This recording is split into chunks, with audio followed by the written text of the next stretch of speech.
एक छोटे गांव में रहने वाला एक बच्चा बहुत उत्साही था और वह हमेशा से ज्ञान की तलाश में रहता था। एक दिन वह एक विद्वान से मिलने गया जो शहर से आया था। विद्वान ने बच्चे के साथ अपने अनुभव और ज्ञान का साझा करना शुरू किया।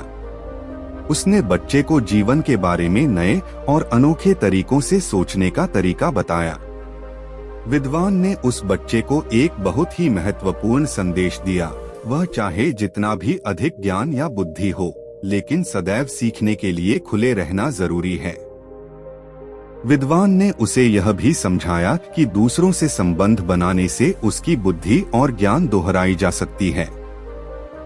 बच्चा ने उस संदेश को अपनी जिंदगी में गहराई से समझा और वह विद्वान से निरंतर जुड़े रहने लगा। उसने उस विद्वान से बातचीत करना शुरू की और उससे नए नए ज्ञान की खोज में निकलता रहा। बच्चे ने न सिर्फ ज्ञान का उच्चतम स्तर तक पहुंचा, बल्कि उसने विद्वान के संग संदेशों का अमल भी करना शुरू कर दिया। उसने अपने गांव में एक लाइब्रेरी खोली और बच्चों को मुफ्त में पढ़ाई की सुविधा देने का निर्णय लिया। उसने विद्वान के संबंध बनाए रखने का फलस्वरूप उसने एक मजबूत समुदाय बनाया जो विभिन्न स्तरों के लोगों को साझा ज्ञान की एक अद्भुत स्रोत प्रदान करता रहा।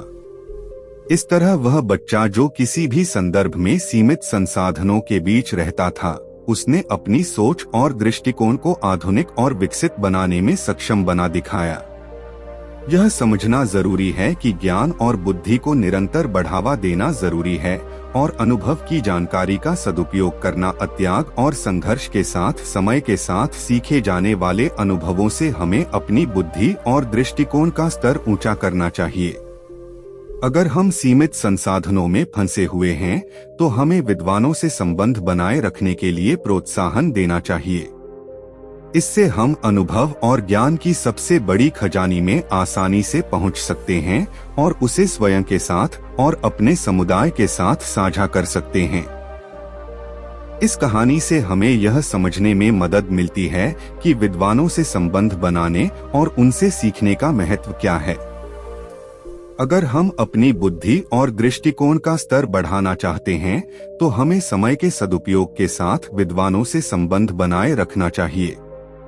यह हमें न केवल ज्ञान के स्रोत के रूप में सेवा करेगा, बल्कि हमारी बुद्धि को बढ़ाने में भी मदद करेगा।